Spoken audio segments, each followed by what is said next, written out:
नमस्कार। अभी तक की बड़ी खबरों के साथ मैं हूं ऋतु वर्मा। मिड डे प्राइम में आप सभी का स्वागत है। अगले 1 घंटे में बात होगी अभी तक की बड़ी खबरों की। एसआईआर पर सुप्रीम कोर्ट का बड़ा फैसला।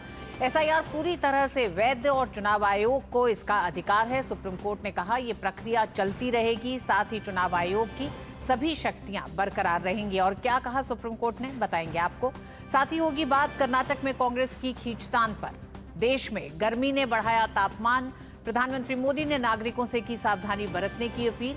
साथ में नागरिकों को क्या दी है नेकी की सलाह, ये भी बताएंगे आपको। इन सभी खबरों को विस्तार से देखेंगे, लेकिन शुरुआत करेंगे अभी तक की बड़ी खबरों के साथ। एसआईआर पर सुप्रीम कोर्ट की मुहर। सर्वोच्च अदालत ने कहा निर्वाचन आयोग को मतदाता सूची के विशेष पुनरीक्षण का अधिकार। एसआईआर प्रक्रिया को बताया संवैधानिक। निर्वाचन आयोग द्वारा अधिकारों के उल्लंघन के आरोपों को किया खारिज।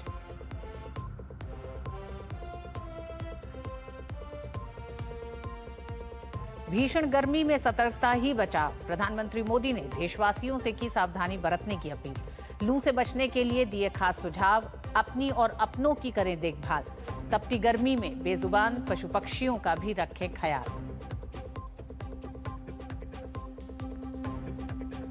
पश्चिम बंगाल में एक्शन मोड पर शुभेंदु सरकार। ममता सरकार का पथेर साथी प्रोजेक्ट बना अब घुसपैठियों का होल्डिंग सेंटर। तेतलिया में 200 से अधिक घुसपैठियों को रखा गया। मालदा और मुर्शिदाबाद में भी पकड़े गए 16 बांग्लादेशी।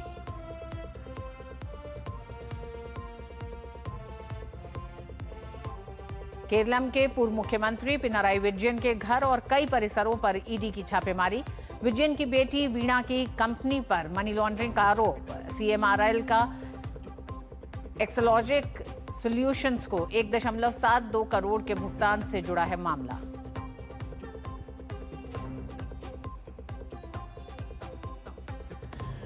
और इस साल कोलकाता में होगा अंतर्राष्ट्रीय योग दिवस का मुख्य कार्यक्रम। आयुष मंत्री प्रताप राव जाधव ने दी जानकारी। इस साल की थीम है स्वस्थ वृद्धावस्था के लिए योग।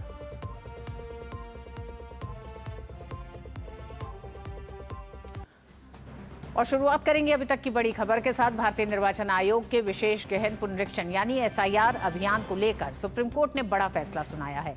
प्रधान न्यायाधीश जस्टिस सूर्यकांत की अध्यक्षता वाली पीठ ने एक ऐतिहासिक निर्णय में निर्वाचन आयोग की एसआईआर प्रक्रिया को पूरी तरह वैध और संवैधानिक करार दिया है। सुप्रीम कोर्ट ने स्पष्ट किया कि स्वतंत्र और निष्पक्ष चुनाव केवल मतदान के दिन तक सीमित नहीं होते, बल्कि इनकी असली नींव एक सटीक, भरोसेमंद और अपडेटेड मतदाता सूची है। अदालत ने कहा कि चुनाव आयोग के पास एक सही मतदाता सूची सुनिश्चित करने के लिए विशेष प्रक्रियाएं अपनाने का पूर्ण संवैधानिक अधिकार है।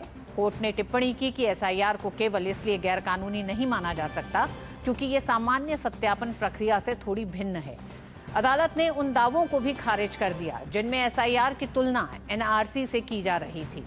सुप्रीम कोर्ट ने साफ कहा कि एसआईआर प्रक्रिया का उद्देश्य किसी की नागरिकता तय करना या छीनना नहीं है। ये केवल मतदाता सूची में शामिल होने की पात्रता यानी एलिजिबिलिटी की जांच करने की एक प्रशासनिक प्रक्रिया है। आधार कार्ड को दस्तावेजों की सूची में शामिल करने का निर्णय मनमाना नहीं, बल्कि प्रक्रिया को सुगम बनाने वाला है। फैसले में इस बात पर जोर दिया गया कि निर्वाचन आयोग ने प्रक्रिया के दौरान पूरी पारदर्शिता बरती है। कोर्ट ने माना कि मतदाताओं को अपनी जानकारी अपडेट करने, सुधार करने और आपत्तियां दर्ज करने के पर्याप्त अवसर दिए गए। दस्तावेजों की सूची को पहले की तुलना में अधिक व्यापक बनाया गया ताकि आम नागरिक आसानी से अपनी पात्रता सिद्ध कर सके। नोटिस जारी करना और व्यक्तिगत जांच करना प्रक्रिया की निष्पक्षता को सिद्ध करता है। अदालत ने प्रक्रिया में मानवीय पहलुओं का भी ध्यान रखा है। सुप्रीम कोर्ट ने निर्देश दिया कि जिन मामलों में नाम हटाने की कार्रवाई गैर नागरिक होने के संदेह में की गई है, उन मामलों को 4 हफ्ते के भीतर गृह मंत्रालय और संबंधित एजेंसियों को भेजा जाए ताकि किसी भी पात्र नागरिक के साथ अन्याय न हो।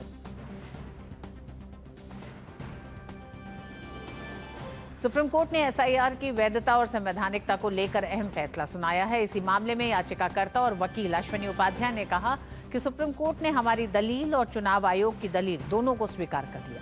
उन्होंने कहा कि इस फैसले से चुनाव आयोग को मतदाता सूची में सुधार और अपडेट करने का कानूनी अधिकार प्राप्त हुआ है, जिससे भारत में चुनाव प्रक्रिया की पारदर्शिता और विश्वसनीयता और मजबूत होगी। सुप्रीम कोर्ट का आज एसआईआर के ऊपर जजमेंट आ गया है। जो इलेक्शन कमीशन की दलीलें थी माननीय सुप्रीम कोर्ट ने उसको एक्सेप्ट किया, जो हमने दलील दिया था उसको भी एक्सेप्ट किया है। और जो विपक्षियों के द्वारा जो लगभग 20 से ज़्यादा पीआईएल फाइल की गई थी और अलग अलग तरीके से आरोप लगाए गए थे, उसमें इलेक्शन कमीशन की निष्पक्षता पे सवाल खड़े किए गए थे, जो प्रोसीजर अपनाया गया उसके ऊपर सवाल खड़े किए गए थे। कुछ लोगों ने तो ये भी दलील दिया कि एसआईआर ही अपने आप में अनकॉन्स्टिट्यूशनल है, बिल्कुल इलीगल है। उन सारे आरोपों को नकार दिया है।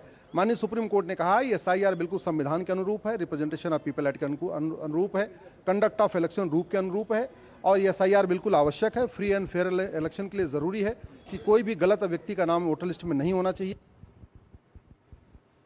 और सुप्रीम कोर्ट के इस बड़े फैसले पर और जानकारी के लिए हमारे साथी संवाददाता विकास सारथी जुड़ गए हैं। विकास, सबसे पहले तो यही जानना चाहेंगे, सुप्रीम कोर्ट ने अपने इस बड़े फैसले में जहां एसआईआर को वैध और संवैधानिक बताया है, साथ ही साथ और तमाम किन बातों को रखा, क्योंकि एसआईआर को लेके अगर 19 पीआईएल है तो कई तरह की आपत्तियां थी।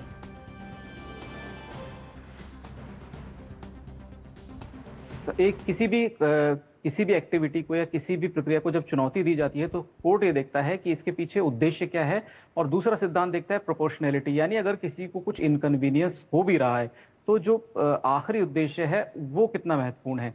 यहाँ पर सुप्रीम कोर्ट ने कहा कि चुनाव आयोग ने जो एसआईआर की प्रक्रिया शुरू की है वो न केवल उनके अधिकार क्षेत्र में आती है बल्कि ये उनकी जिम्मेदारी बनती है। और इसके लिए उन्होंने सुप्रीम कोर्ट ने कहा कि जो आर्टिकल 324 है भारतीय संविधान का, वो सीधे सीधे चुनाव आयोग के ऊपर यह जिम्मेदारी तय करता है कि वो सुनिश्चित करे कि केवल योग्य व्यक्ति ही वोटर लिस्ट में हो। यहाँ पर कोर्ट ने एक बात और अंडरलाइन की, वो ये कि 11 दस्तावेज यहाँ पर दिए गए थे एसआईआर के लिए, जिनको पेश करके कोई व्यक्ति अपना नाम सुनिश्चित कर सकता था, वोटर लिस्ट में वेरीफाई कर सकता था। इसके अलावा चुनाव आयोग ने यह भी व्यवस्था रखी थी कि अगर किसी व्यक्ति का नाम 2002 और 2003 की एसआईआर के समय उसका नाम मौजूद नहीं था और बाद में जोड़ा गया था वोटर लिस्ट में, तो वो अपने एक ऐसे किसी रिश्तेदार से अपने जो वोटर आईडी नंबर है उसको मैप करा सकता है जो 2002 और 2003 की एसआईआर प्रक्रिया में सही पाए गए थे।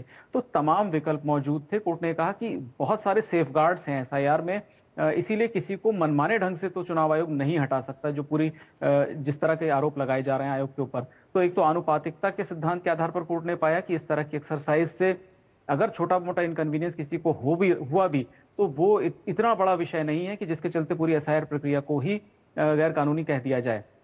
थोड़ा सा बदलाव किए गए हैं एसआईआर में जो पुराने प्रोसीजर होते थे चुनाव आयोग के, लेकिन कोर्ट ने ये कहा कि ये रूल बनाना, ये प्रोसीजर बनाना चुनाव आयोग के अधिकारों के दायरे में आता है। इसीलिए ना तो ये चुनाव आयोग की कार्रवाई मनमानी है, ना इससे किसी का नाम मनमाने ढंग से काटा जा सकता है, और तकनीक के आधार पर अगर किसी का नाम हट भी जाता है तो उसके लिए सेफगार्ड्स दिए गए हैं तमाम।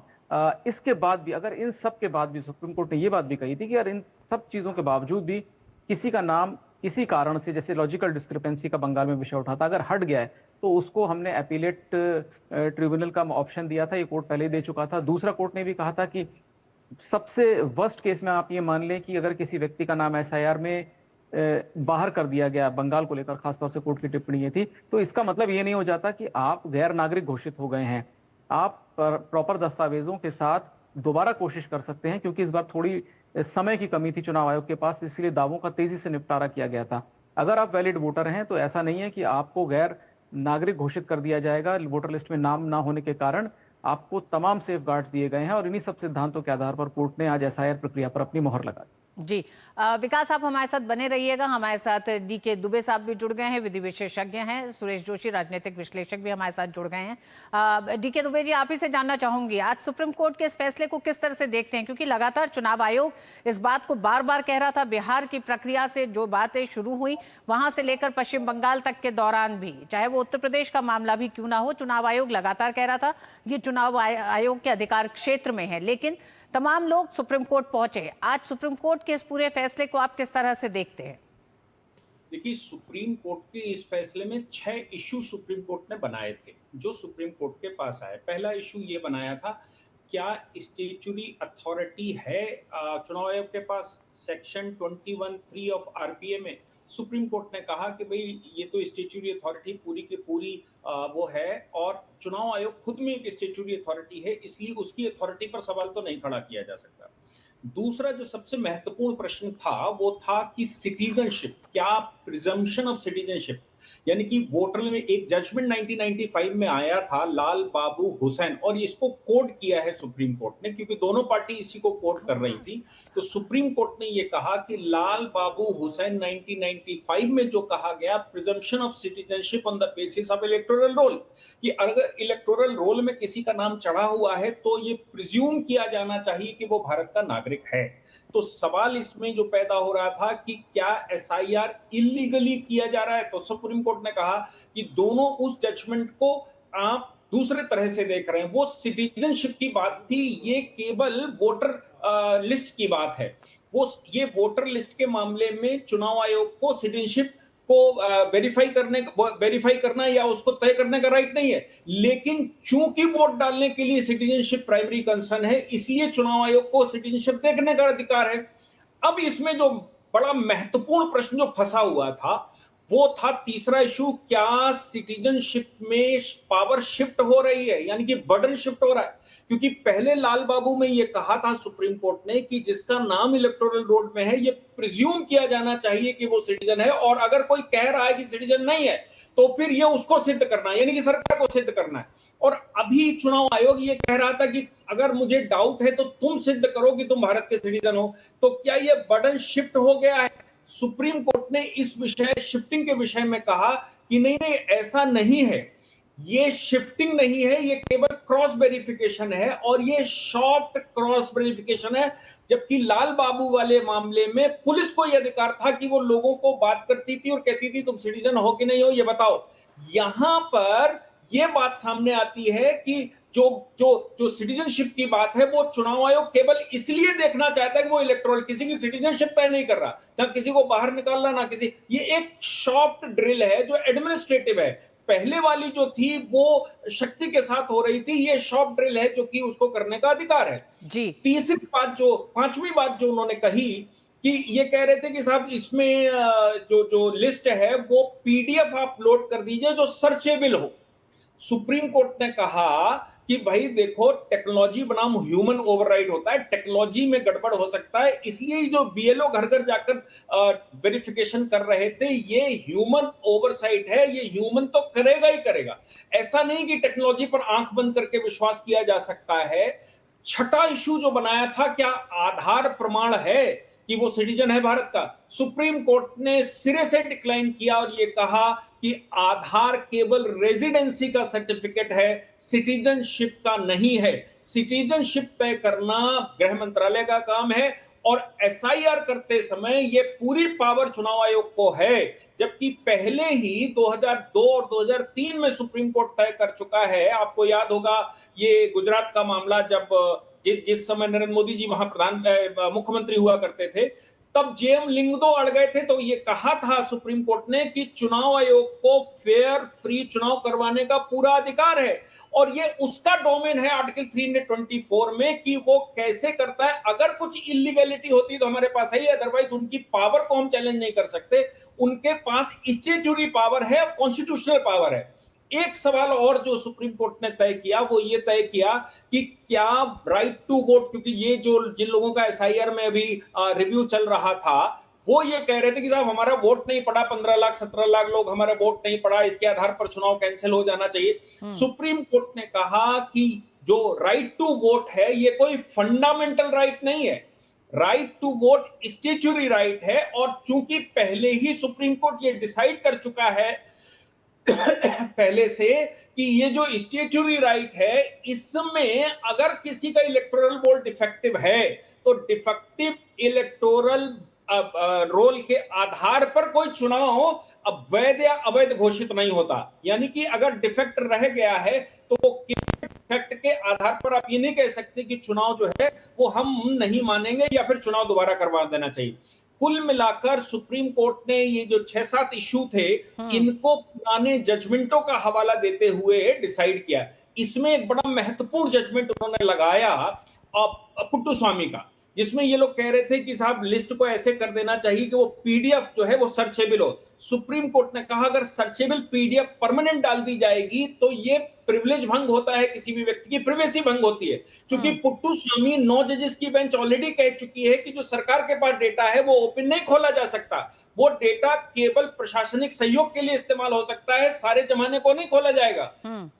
उसको यहां लगाते हुए उन्होंने कहा कि नहीं, आपको पीडीएफ सर्चेबल नहीं डाली जा सकती, वो जब आवश्यकता पड़ेगी तो उसका प्रिंट आउट निकाल कर देंगे। ठीक, डीके दुबे साहब, आपने बड़े विस्तार से बताया कि किस तरह से ये जजमेंट तमाम पहलुओं पर खरा उतरता है। विकास हमारे साथ बने हैं। विकास, आपके पास आती हूँ। हमारे साथ सुरेश जोशी जी भी जुड़ गए हैं, राजनीतिक विश्लेषक। सुरेश जोशी जी, आपके पास आती हूँ। उससे पहले विकास से एक सवाल सिर्फ ले लूं। विकास, जिस तरह से डीके दुबे जी ने भी बताया है, तो वो जो 27 लाख पश्चिम बंगाल के मतदाता हैं जो इस बार नहीं अपना वोट डाल पाए हैं, अब उनके लिए आगे का क्या रास्ता रहेगा? वही जो 4 हफ्ते में वो जाएं और सत्यापन कराएं और अपना एक तरह से तमाम सबूतों को पेश करके ये बताएं कि ये वहां के नागरिक और वोट दे सकते हैं। देखिए, बिल्कुल बंगाल के लिए सुप्रीम कोर्ट ने विशेष व्यवस्था की थी। आप याद करें कि उड़ीसा और झारखंड के जुडिशियल ऑफिसर्स को भी वहां बंगाल भेजा गया था कि वो इस तरह के दावों को सुने, उनका निपटारा करें, और उसके बाद एपीलेट ट्रिब्यूनल भी बनाई गई थी जिसमें हाईकोर्ट के रिटायर्ड जजेस हैं। तो जिन लोगों की याचिकाओं पर कोई फैसला नहीं आ पाया वोटिंग से पहले और लंबित हैं उनके मामले, तो वो उन मामलों को परस्यू करेंगे। उनमें किसी के फेवर में आएगा, किसी के अगेंस्ट आएगा, तो वो सारी प्रक्रियाएं अपनी तरफ अपने स्तर पर चलती रहेंगी। लेकिन कोर्ट ने कहा कि सेफगार्ड्स यहाँ पर थे वोटर के लिए, इसलिए ये कहना कि चुनाव आयोग मनमाने तरीके से किसी का नाम काट देगा, ये सही नहीं है। और यहाँ जब बंगाल में हमने देखा तो अपीलेट ट्रिब्यूनल के कामकाज में आप याद करें कि बहुत ज्यादा हस्तक्षेप भी हुआ, वहां पे हिंसा हुई, वो लोग उस तरह से काम नहीं कर पाए जैसा सुप्रीम कोर्ट उनसे अपेक्षा कर रहा था इन सब की वजह से। लेकिन वो ट्रिब्यूनल अभी भी एग्जिस्ट करते हैं, जिनके दावे वहां पर पेंडिंग हैं वो वहां पर उनको परस्यू करेंगे। और इसके अलावा अगर किसी का इस बार नाम शामिल नहीं भी हो पाया था किसी कारण से, तो ऐसा नहीं है कि वो आगे दावा अपना पेश नहीं कर सकते।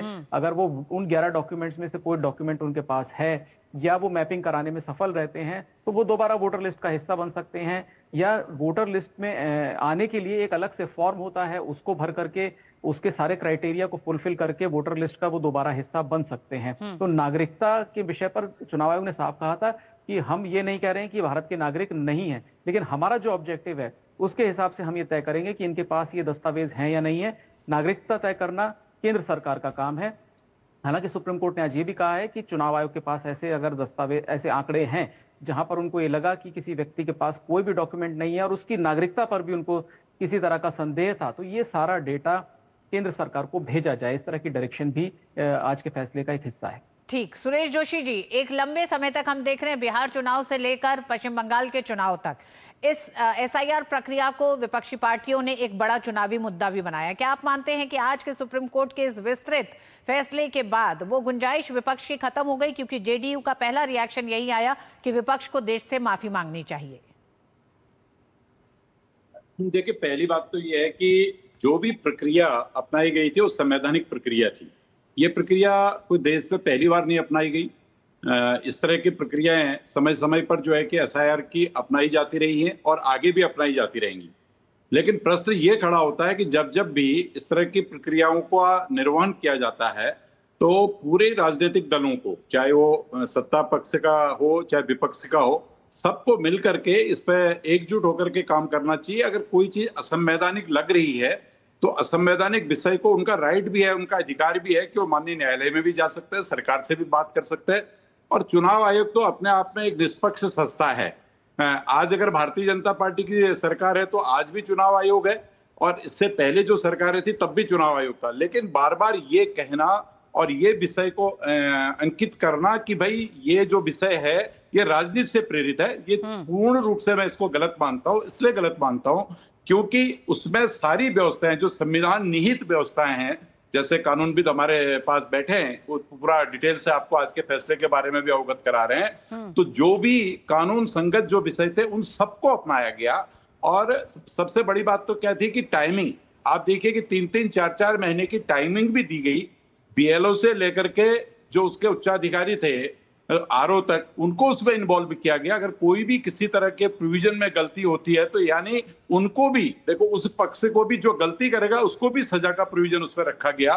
तो इतनी ट्रांसपेरेंसी, इतनी पारदर्शिता से अगर एसआईआर हो रही है और उस एसआईआर में ये कह करके उंगली उठाई जा रही है कि भाई चुनाव आयोग निष्पक्ष नहीं है या सरकार के दबाव में काम कर रहा है, ये कहना पूर्ण रूप से तब भी अनुचित था और आज भी अनुचित है। और आज इस बात की मुहर जो है कि माननीय न्यायालय ने लगा दी है कि भाई चाहे बिहार के अंदर हुआ हो, चाहे बंगाल के अंदर हुआ हो, चाहे उत्तर प्रदेश के अंदर हुआ हो, जिन जिन राज्यों में भी एसआईआर हो गई है उसमें पूरे नियम, कानून, कायदे सबका पालन करके एसआईआर कराई जा रही है। सुरेश जोशी जी, एसआईआर प्रक्रिया के साथ एक बड़ा मसला जो राजनीतिक, एक तरह से राजनीतिक पार्टियों ने, विपक्ष ने एक बड़ा मुद्दा बनाया, वो घुसपैठियों को लेकर था। घुसपैठियों को राजनीतिक संरक्षण का एक बड़ा मसला था। क्या आपको लगता है कि आज के इस फैसले के बाद, चाहे कांग्रेस की सरकार हो चाहे बीजेपी की सरकार हो, लेकिन राज्य सरकारों को भी इस फैसले से ये ताकत जरूर मिलेगी कि जो अवैध घुसपैठिए या घुसपैठिए जो हैं, जो रह रहे हैं तमाम राज्यों में संसाधनों पर, जिनका एक तरह से अब कब्जा हो रहा है, उसको दूर करने में ये फैसला मदद करेगा राज्य सरकारों को? देखिए, निश्चित तौर पर राज्य सरकारों को भी केंद्र, क्योंकि हमारे देश की जो व्यवस्था है संघीय व्यवस्था है, संघीय व्यवस्था में हम कह दो राज्य और केंद्र दोनों मिलकर के इस तरह के कोई भी विषय आते हैं, चाहे वो आंतरिक सुरक्षा से लेकर के हो, चाहे आंतरिक देश के अंदर कोई घुसपैठ हो, इस तरह के जब विषय आते हैं तो अगर कोई भी राज्य, किसी भी राज्य में अगर बाहरी ताकतें घुसपैठ करती हैं तो उस राज्य के जो आम नागरिक हैं, जो हमारे देश के नागरिक हैं, उन नागरिकों की सुख सुविधाएं जो हमें प्राप्त होती हैं, उन सुख सुविधाओं को भी वो लोग लेते हैं। तो यानी हम कह सकते हैं कि जो हमारे इनकम टैक्स फेयर्स का पैसा है, जिससे हम अपने नागरिकों को सुख सुविधाएं देना चाहते हैं, उन सुख सुविधाओं को वो लोग जो है उनको वंचित करते हैं। तो उससे कहीं न कहीं हमारे इंडियंस जो है, हमारे हिंदुस्तान के जो नागरिक हैं, उनको बड़ी मात्रा में नुकसान होता है। इसलिए अगर कोई भी राज्य सरकार है या कोई भी राजनीतिक दल अपने छोटे स्वार्थ के लिए अगर घुसपैठियों को वोटर लिस्ट में शामिल कर करके चुनाव जीतना चाहती है तो वो देश के संवैधानिक व्यवस्था के लिए तो गलत है ही है, वो तो कानून सम्बद्ध नहीं है। उसके साथ साथ जो हमारे देश के जो राष्ट्र के नागरिक है उनके लिए भी बहुत गलत है। यानी हम नागरिकों के साथ भी उनके अधिकारों का जो उनको मिलना चाहिए, जो हमको संविधान ने जो अधिकार दे रखे हैं, स्वास्थ्य का अधिकार है, शिक्षा का अधिकार है, कानून व्यवस्था का अधिकार है, तो ये सारे अधिकारों से भी अगर हम उसको बांटते हैं, उनमें उनको हिस्सा करते हैं तो उससे नुकसान होता है। तो इसलिए सभी राजनीतिक दलों को इस बात से ये भी सबक लेना चाहिए कि अगर मेरे प्रदेश के अंदर कोई घुसपैठिया है, कोई गलत तरीके से रह रहा है और वो वहां का वोटर बन जा रहा है और वो नागरिक भी देश का नहीं है, तो उस व्यक्ति को उस जगह से हटाने के लिए चाहे केंद्र से सहायता लेनी पड़े, चाहे राज्यों को खुद अपने आप में अगर उसके लिए सक्षम है तो करें, तो ये व्यवस्था होनी चाहिए। ठीक, सुरेश जोशी जी, डीके दुबे जी हमारे साथ जुड़े हुए हैं। अंतिम सवाल डीके दुबे जी आपसी से कि विपक्ष के लिए, क्योंकि लगातार जब एसआईआर की प्रक्रिया की बात हो रही थी और उसमें घुसपैठियों को लेकर अगर बात हो रही है, तो दोनों ही मसलों पर विपक्ष लगातार संविधान को ही केंद्र में रख के अपनी बातों को कर रहा था। अब आज सुप्रीम कोर्ट के फैसले के बाद संविधान की आड़ में ऐसा कुछ भी करना विपक्ष के लिए कितना मुश्किल हो जाएगा? देखिए, संविधान की आड़ में तो पहले भी उनके लिए मुश्किल था और देश जवाब दे रहा था, क्योंकि सबको दिखाई दे रहा था कि संविधान दिखा जरूर है लेकिन हकीकत में क्या। लेकिन अभी जो है, अगर इस वर्डिक्ट के बाद ये फिर से ये स्टेटमेंट देने शुरू करते हैं तो मैं समझता हूं कि ये कोर्ट का कंटेम्प्ट भी होगा। और अगर ओपनली इन्होंने बोलना शुरू किया कि भाई ये गलत हो रहा है, गलत हुआ है, जब सुप्रीम कोर्ट वर्डिक्ट दे चुका, तो इसका मतलब आप सुप्रीम कोर्ट की वर्डिक्ट के खिलाफ जा रहे हैं, सुप्रीम कोर्ट के आदेश के खिलाफ जा रहे हैं जो उसने आज लीगल एनालिसिस उसकी की है। तो मुझे लगता है कि अब ओपनली बोलना बहुत कठिन हो जाएगा। इतना आसान नहीं है कि आप ओपन मंच पर कुछ भी कहते घूमेंगे, और अगर कहेंगे तो लोग निश्चित तौर से मुकदमे फाइल करेंगे, कंटेम्प्ट के केसेस फाइल होंगे। अब वो बड़ी बेंच में कभी जाता है तो बात अलग है, लेकिन अभी विपक्ष के लिए ये जो ओपन ग्राउंड था, कभी भी कुछ भी बोल रहे थे, वो अब क्लोज हो गया है। ये उनके लिए एक समस्या खड़ी हो जाएगी। ठीक, सुप्रीम कोर्ट के इस फैसले के साथ विपक्ष एसआईआर को लेकर इतना बड़ा मसला जो बना रहा था उसके रास्ते बंद होते दिखाई दे रहे हैं। बहुत बहुत धन्यवाद डीके दुबे जी, आपका भी, विकास आपका भी हमारे साथ जुड़ने के लिए, और सुरेश जोशी जी आपका भी। मिड डे प्राइम में वक्त एक छोटे से ब्रेक का है, आप देखते रहिए डीडी न्यूज।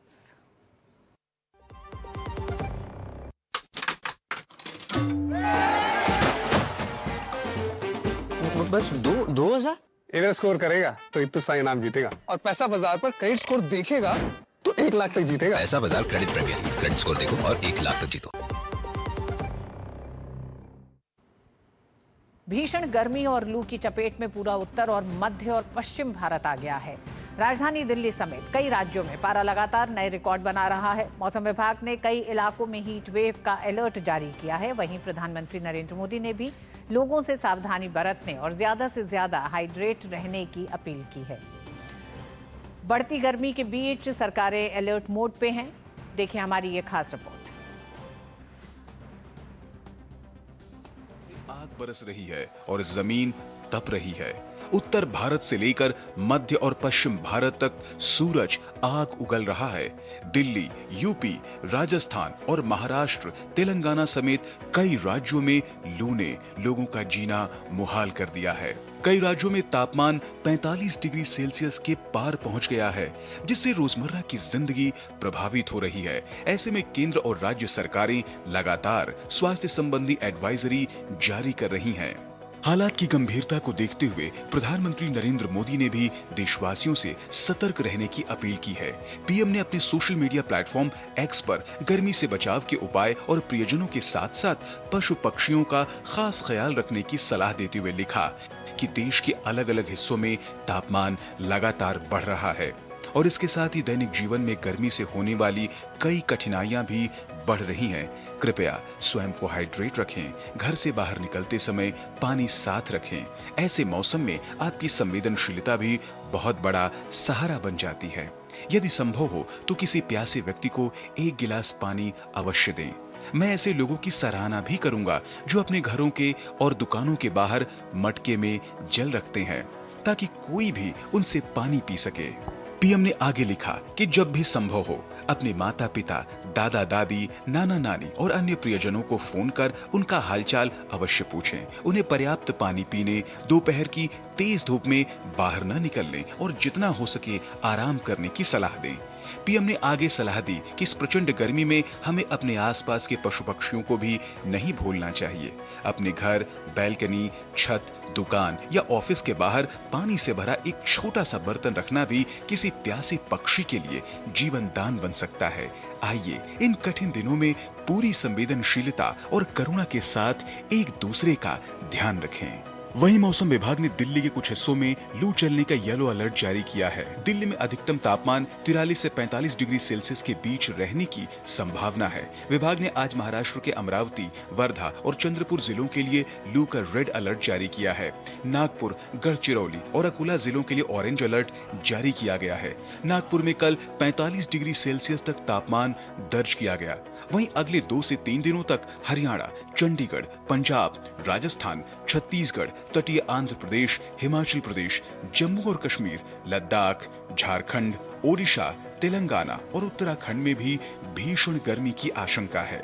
इस भीषण गर्मी में बचाव ही उपाय है। लोग सावधानी बरतें क्योंकि थोड़ी सी लापरवाही भी सेहत पर भारी पड़ सकती है। Bureau report, DD news. और गर्मी के चौतरफे प्रकोप में और बात करने के लिए हमारे साथी संवाददाता तपस भट्टाचार्य जुड़ गए हैं। तपस, जहां एक तरफ हम देख रहे हैं लगातार तापमान बढ़ता ही जा रहा है, ऐसे में प्रधानमंत्री नरेंद्र मोदी ने भी लोगों से अपील की है कि अपने परिवारजनों, पशु पक्षियों, सबका ध्यान रखें। एक संवेदनशील अपील प्रधानमंत्री की है देश की जनता से। इसमें कोई दो राय नहीं कि ये संवेदनशील अपील है और इसमें ये सबको एक साथ लेके आने की एक मुहिम है कि इतनी गर्मी में जो लोग बाहर काम करते हैं, खासतौर से जो लेबर क्लास है, जो लोग बाहर दिन रात काम करते हैं, भट्टियों में काम करते हैं, उनके लिए सोचिए कि कितना मुश्किल होता होगा इतनी गर्मी में बाहर काम करना। और उसी के साथ पेड़ पशु पक्षी जो है उनके लिए बाहर पानी रखने की बात की गई है, जिससे कि उनको भी थोड़ा बहुत सुकून मिले इस भीषण गर्मी से। अभी जो गर्मी का इस वक्त हम देख पा रहे हैं करीब करीब 44 के आसपास चल रहा है। सफदरजंग में 43.5 के ऊपर था, वही आयानगर और दूसरे इलाकों में 44 का जो आंकड़ा है उसको क्रॉस कर दिया गया था। तो गर्मी भीषण है। दिल्ली एनसीआर की अगर बात करें तो बहुत ज़्यादा भीषण गर्मी है, लेकिन एक्सपेक्ट कर रहे हैं कि 28 तारीख यानी परसों थोड़ा सा इस गर्मी में हम कम होने की उम्मीद कर रहे हैं, एक वेस्टर्न डिस्टर्बेंस आ सकता है, तो वो एक राहत की बात है। लेकिन प्रधानमंत्री ने जिस तरीके से सभी लोगों को कहा, खासतौर से जो बूढ़े लोग हैं, वयस्क लोग हैं, उनको ध्यान रखने की बात कही कि जो यंग लड़के हैं, बच्चे हैं, वो अपने माता पिता और जो आसपास के बुजुर्ग हैं उनका ध्यान रखें। ये एक बहुत बड़ी बात है, क्योंकि ये दर्शाता है कि ये सिर्फ किसी एक के लिए नहीं, सबके लिए सोचा जाता है। ये संवेदनशीलता जो है सबके लिए है। सोसाइटी के जितने भी लोग हैं उन सब का ध्यान रख के ये बात की जा रही है। तो अपने आप में ये दर्शाता है कि प्रधानमंत्री कितना ज़्यादा इस चीज़ को लेके प्रभावित है और लोगों को कह रहे हैं कि अगर ज़रूरत ना पड़े तो घर के अंदर रहे, छांव में रहे और अपने आप को बचा के रखिए।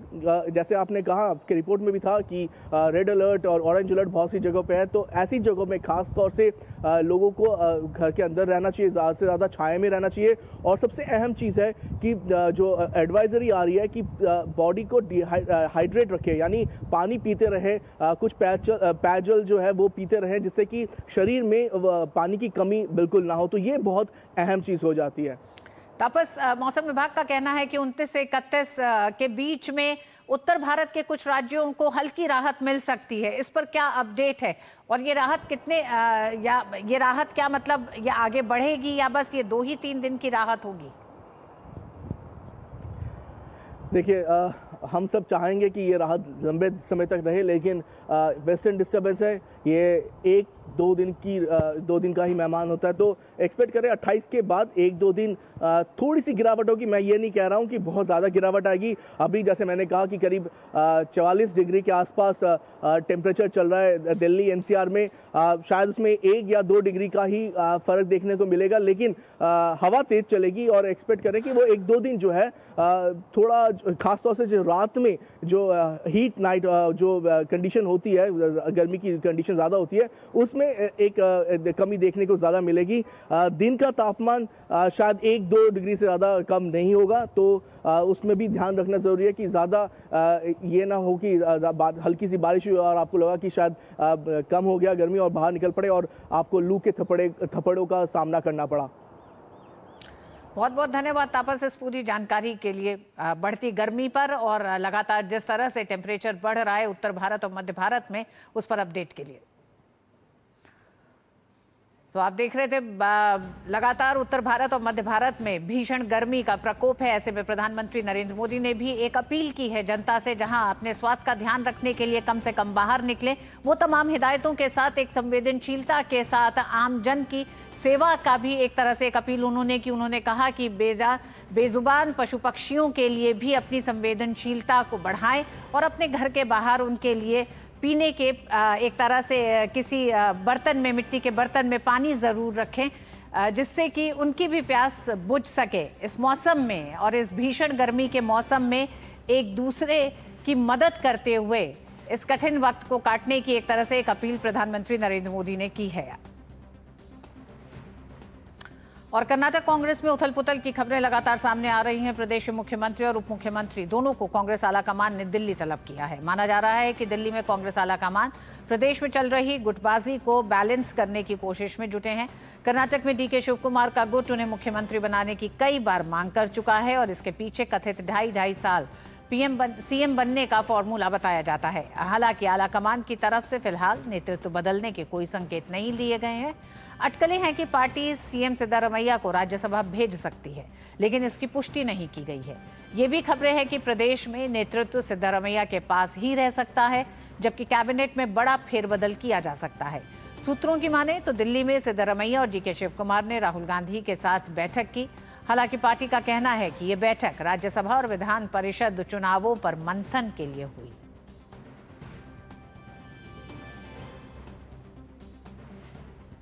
तो कर्नाटक में कांग्रेस में लगातार खींचतान जारी है। मसला है CM डिप्टी CM के बीच सब ठीक नहीं है और तलब दोनों ही नेताओं को दिल्ली भी किया गया। दोनों नेताओं की मुलाकात राहुल गांधी से भी हुई। सूत्रों के हवाले से कई तरह की खबरें आ रही हैं। खबरें ये भी हैं कि सिद्धारमैया को ये कहा गया है कि 2.5 साल का जो एक तरह से एक सुझाव था कर्नाटक सरकार को कांग्रेस का कि 2.5 साल सिद्धारमैया रहेंगे मुख्यमंत्री और 2.5 साल डीके शिव कुमार रहेंगे, उस पर आगे बढ़ने की सिद्धारमैया को सलाह दी गई है।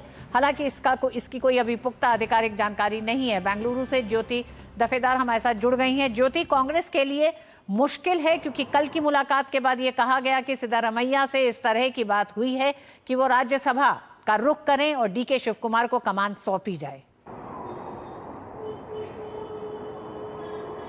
जो पिछले साल से कुर्सी की खींचतान चल रही थी मुख्यमंत्री और उप मुख्यमंत्री के बीच, शायद वो अभी जो दिल्ली के जो मैराथन मीटिंग के बाद क्लाइमैक्स स्टेज पर पहुंच चुका है। जो कल राहुल गांधी और के.सी. वेणुगोपाल और रणदीप सिंह सुरजेवाला, इन तीनों के साथ सीएम सिद्धरामैया और उप मुख्यमंत्री डीके शिव कुमार दोनों भी प्रत्येक मीटिंग की है। सो मीटिंग के बाद ये एक बात बहुत ज़्यादा चर्चे में है, वो है कि मुख्यमंत्री स्थान से पदत्याग करेंगे सिद्धरामैया। और इसी मुख्यमंत्री नायकत्व की बदलाव विचार हम बहुत दिनों से देख रहे हैं। मुख्यमंत्री की उम्मीदवार थे डीके शिव कुमार, तो इसलिए राहुल गांधी सीएम सिद्धरामैया को यही एक सुझाव दिए हैं, जो डीके शिव कुमार हो उनके फॉलोवर्स, नॉट डीके शिव कुमार, उनके फॉलोवर्स जो हमेशा कहते थे, जो उनके दोनों के बीच जो पावर शेयरिंग जो हुआ था 2.5 साल का, तो उसी मामले से आपको स्टेप आउट करना पड़ेगा, आपको पद त्याग करना पड़ेगा। ऐसे राहुल गांधी ने सीएम सिद्धरामैया से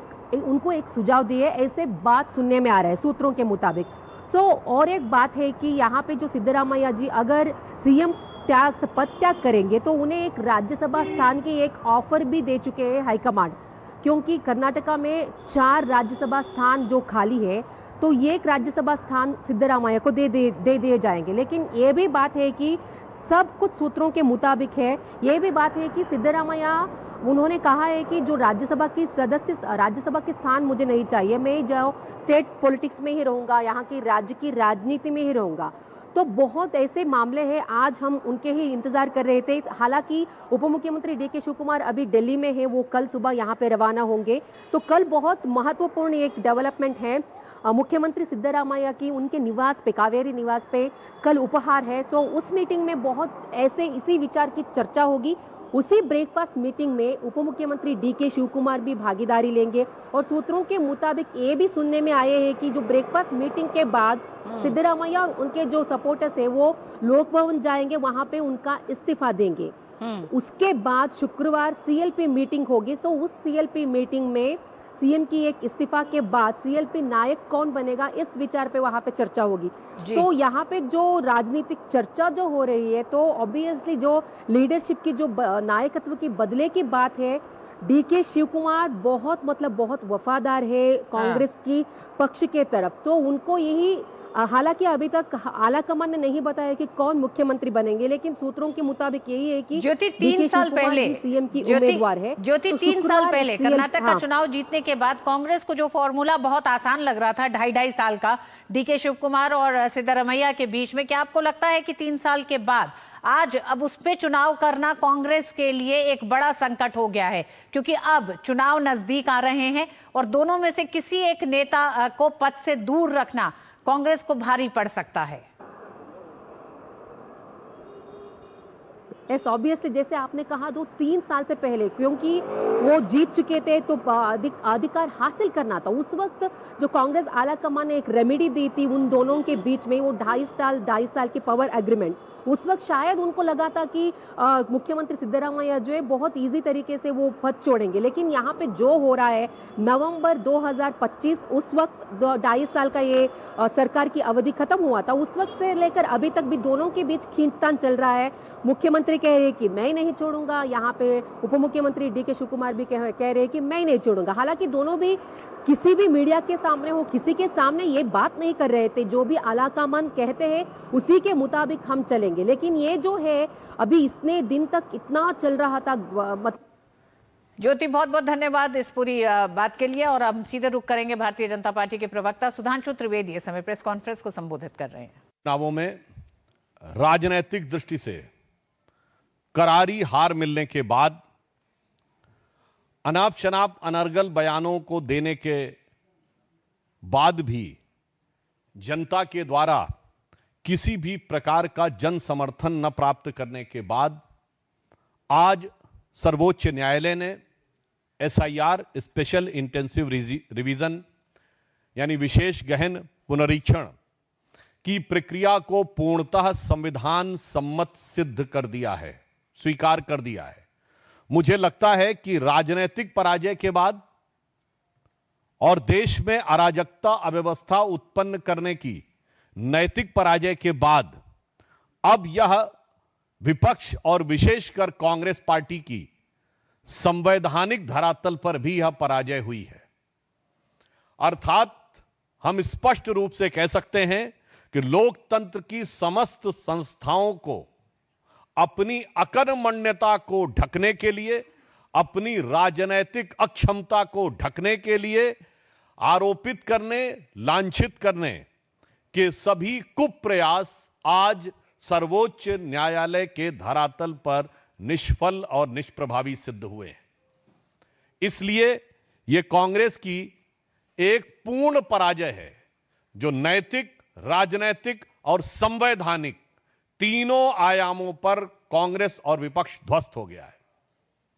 after a decisive and massive defeat in Bihar and West Bengal and after their nefarious design to instigate anarchy in the country and getting no response, so that was a moral defeat.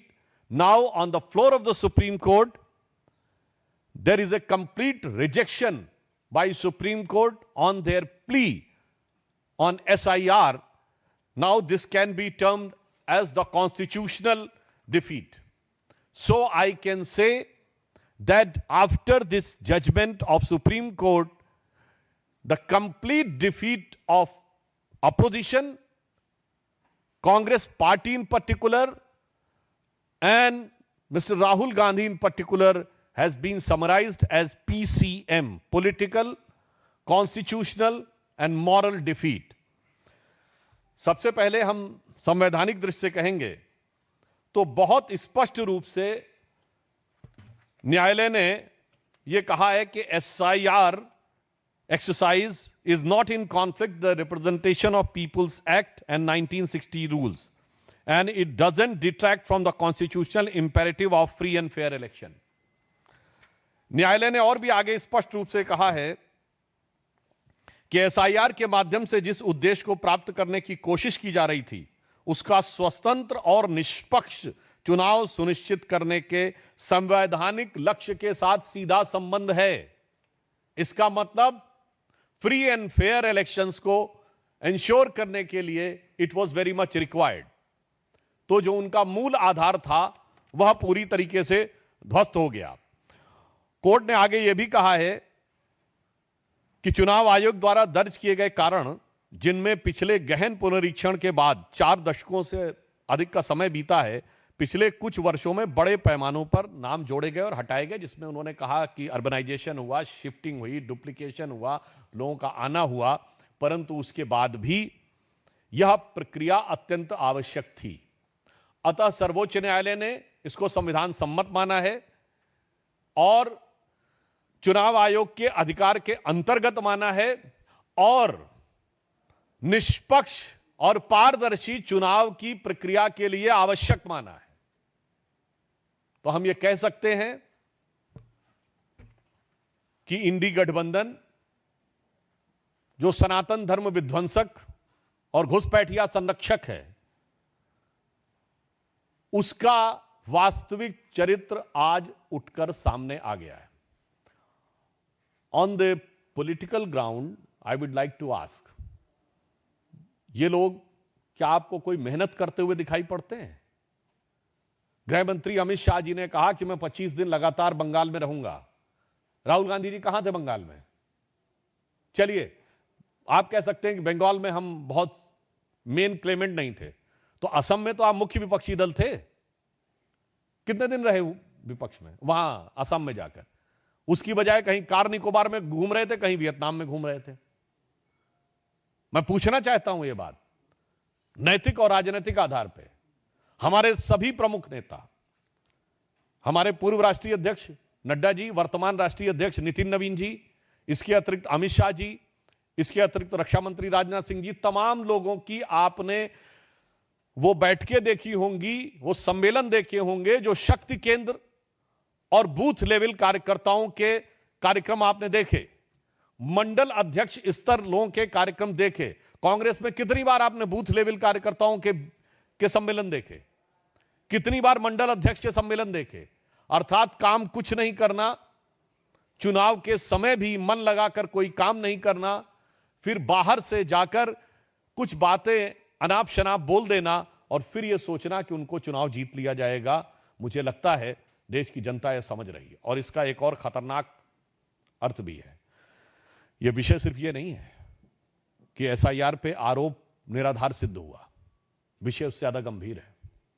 आज विपक्षी दल और मुख्य विपक्षी दल, विशेषकर कांग्रेस पार्टी, उसका करार चीन में है, परिवार इटली में है, विचार का केंद्र इंग्लैंड में है, यूरोप में, और दुष्प्रचार का केंद्र अमेरिकी संस्थानों में है, और वोटरों के तार बांग्लादेश से जुड़े हैं।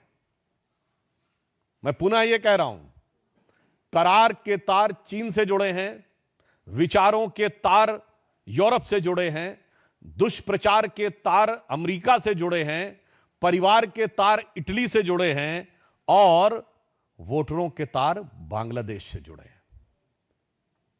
मुझे लगता है अब उनका यह असली चरित्र का चोला उतर गया है और वह पूरा चरित्र जनता के सामने तार तार हो गया है। तो मैं सिर्फ अंत में कांग्रेस का जो दुष्प्रचार है, विशेषकर राहुल गांधी ने, आपको याद करिए, यह बिहार के चुनाव को लेकर था। बिहार के चुनाव में कितनी रैलियां की, कितनी बार उन्होंने विपक्षी दलों के लोगों को बुलाया। आपने स्टालिन को बिहार में बुलाया, जिनके लोगों ने बिहार के लोगों के बारे में क्या क्या नहीं बोला था। आपने उन रेवंत रेड्डी को बुलाया, जिन्होंने बिहार के डीएनए के बारे में क्या क्या नहीं बोला था, और उसके बाद हार का ठीकरा फोड़ दिया चुनाव आयोग पे। तो इसलिए मैं कांग्रेस पार्टी को और विशेषकर राहुल गांधी जी को कहना चाहूंगा, इस निर्णय के बाद उन्हें इंट्रोस्पेक्शन करना चाहिए और अपशब्दों की भाषा छोड़नी चाहिए। अपनी विदेश यात्राओं के भुगतान संतुलन में फंसकर जो मानसिक संतुलन खो बैठे हैं, उस संतुलन को पुनर्स्थापित करने का प्रयास करना चाहिए। तो मैं उनके लिए कहना चाहूंगा इस निर्णय के बाद कि वो पैरवी तो झूठ की करता चला गया, बस उसका चेहरा उतरता चला गया। वो पैरवी तो झूठ की करता चला गया, बस उसका चेहरा उतरता चला गया। रंगत समझ में आई मगर आई देर से, कच्चा था बहुत रंग उतरता चला गया। धन्यवाद। कुछ सवाल आपकी तरफ से होंगे?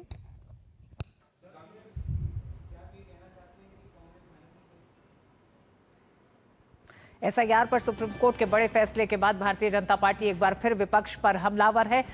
सुधांशु त्रिवेदी ने कहा कि लगातार कांग्रेस और विपक्ष जिस एसआईआर को लेकर सवाल उठाती रही, विपक्ष का सीधे सीधे निशाना था लोकतांत्रिक संस्थाओं पर।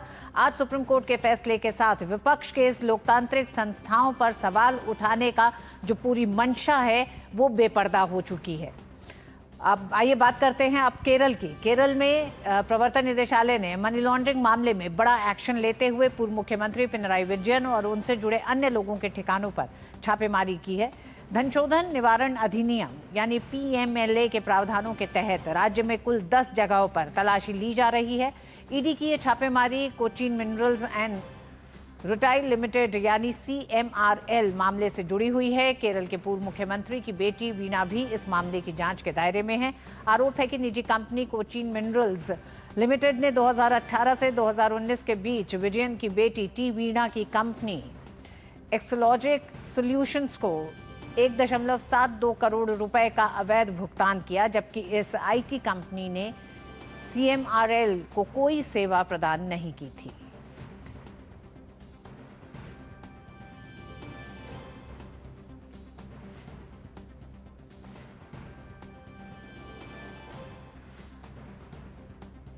केंद्र की मोदी सरकार सत्ता में अपने 12 साल पूरे कर चुकी है। इन 12 सालों में मोदी सरकार के तमाम फैसलों से देश विकसित भारत की ओर बढ़ रहा है। पिछले 12 सालों में राष्ट्र प्रथम की भावना से मोदी सरकार ने तमाम जन कल्याणकारी कदम उठाए हैं। मोदी सरकार के 12 सालों के कामकाज पर डीडी न्यूज एक सीरीज चला रहा है, जिसमें हम दिखा रहे हैं कि कैसे इन सालों में सरकार के बड़े फैसलों से तमाम क्षेत्रों में बदलाव आए हैं। तो आइए देखते हैं हमारी खास सीरीज विकसित भारत की ओर बढ़ते कदम।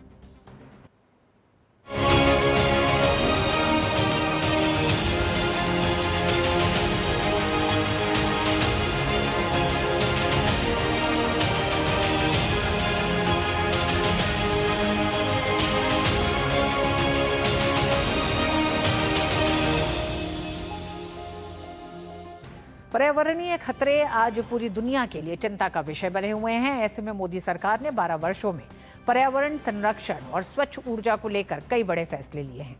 नवीकरणीय ऊर्जा के विस्तार से लेकर वन्यजीव संरक्षण तक देश ने विकास और प्रकृति के बीच संतुलन बनाने की दिशा में तेजी से काम किया है। इन प्रयासों ने भारत को हरित विकास और ऊर्जा क्षेत्र में आत्मनिर्भरता की ओर आगे बढ़ाया है। देखिए ये खास रिपोर्ट।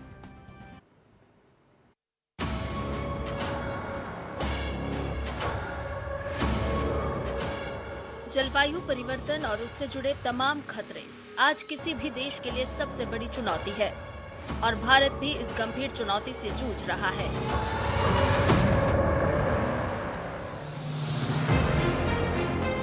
ऐसे में आने वाली पीढ़ियों को जलवायु परिवर्तन से बचाने, धरती को अधिक हरा भरा बनाने और देश के बेहतर भविष्य के लिए पिछले 12 साल में मोदी सरकार ने कई क्रांतिकारी कदम उठाए। इसका नतीजा ये रहा कि ऊर्जा के क्षेत्र में भारत तेजी से आत्मनिर्भर हो रहा है और वैश्विक नवीकरणीय ऊर्जा रैंकिंग में तीसरे नंबर पर है। भारत ने पेरिस समझौते के तहत 2030 तक का जो लक्ष्य रखा था, उसे 5 साल पहले यानी जून 2025 में ही पूरा कर लिया। इस लक्ष्य के अनुसार भारत ने अपनी कुल बिजली उत्पादन क्षमता का आधा हिस्सा गैर जीवाश्म ईंधन जैसे सौर, पवन, जल विद्युत से हासिल कर लिया। गौर करने वाली बात यह है कि देश को जितनी बिजली चाहिए, उसका लगभग आधा हिस्सा अब नवीकरणीय ऊर्जा से ही पूरा हो रहा है। इस साल 31 मार्च तक भारत की कुल सौर ऊर्जा क्षमता 150 गीगावाट हो गई है, जो 2014 में सिर्फ 2.82 गीगावाट थी, यानी 12 वर्षों में 53 गुना वृद्धि। प्रधानमंत्री सूर्य घर योजना ने इसमें अहम भूमिका निभाई है। सरकार की मेहनत और योजनाओं की वजह से 2014 से अब तक नवीकरणीय ऊर्जा से बिजली बनाने की क्षमता 3.59 गुना बढ़ी है। इसके साथ ही केंद्र सरकार ने नेशनल ग्रीन हाइड्रोजन मिशन के तहत 2030 तक हर साल 5 million metric ton green hydrogen उत्पादन का लक्ष्य तय किया है। पर्यावरण को बचाने के लिए सिर्फ सरकार की पहल और कोशिशें काफी नहीं है, बल्कि हर नागरिक को आगे बढ़कर योगदान देने की जरूरत है। इसी बात को ध्यान में रखते हुए पीएम मोदी ने 20 अक्टूबर 2022 को मिशन लाइफ अभियान की शुरुआत की, जिसमें लोगों को रोजमर्रा की आदतों में छोटे बदलाव करने के लिए प्रेरित किया जाता है, जिससे ऊर्जा की बचत और कार्बन फुटप्रिंट में कमी हो सके। प्रो प्लेनेट पीपल का सिद्धांत हमारा कमिटमेंट है। इसलिए भारत ने दुनिया को मिशन लाइफ यानी लाइफस्टाइल फॉर एनवायरनमेंट का विजन दिया है। प्राकृतिक संतुलन बनाए रखने के लिए वन्यजीव भी बेहद जरूरी हैं। पिछले 12 साल में केंद्र सरकार ने वन्यजीव संरक्षण के लिए कई उल्लेखनीय काम किए हैं। प्रोजेक्ट चीता भी इन्हीं में से एक है। ये विश्व की पहली अंतर महाद्वीपीय बड़े मांसाहारी स्थानांतरण परियोजना है, जिसका मकसद भारत में विलुप्त घोषित हो चुके चीतों को देश के जंगलों में फिर से बसाना है। पीएम मोदी ने 17 सितंबर 2022 को नामीबिया से लाए गए 8 चीतों को कूनो नेशनल पार्क में छोड़कर इस प्रोजेक्ट की शुरुआत की थी।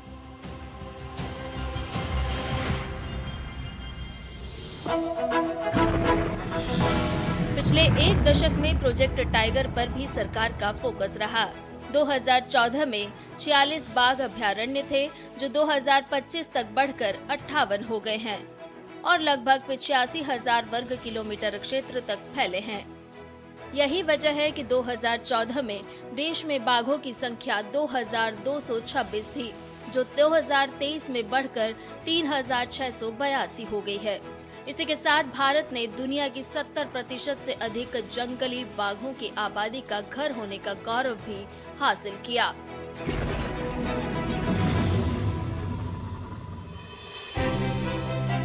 पाँच जून 2024 को विश्व पर्यावरण दिवस के अवसर पर प्रधानमंत्री नरेंद्र मोदी ने एक पेड़ मां के नाम अभियान की शुरुआत की थी, जो पर्यावरण की जिम्मेदारी के साथ साथ माताओं को सम्मान देने वाली एक अनूठी पहल है।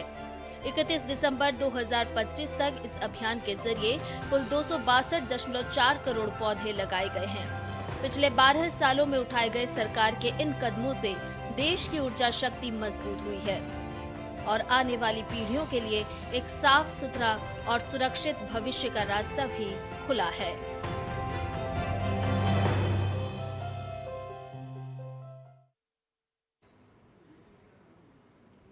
और इसी के साथ मिड डे प्राइम में आज बस इतना ही। मुझे दीजिए अनुमति। डीडी न्यूज पे खबरें जारी रहेंगी। नमस्कार।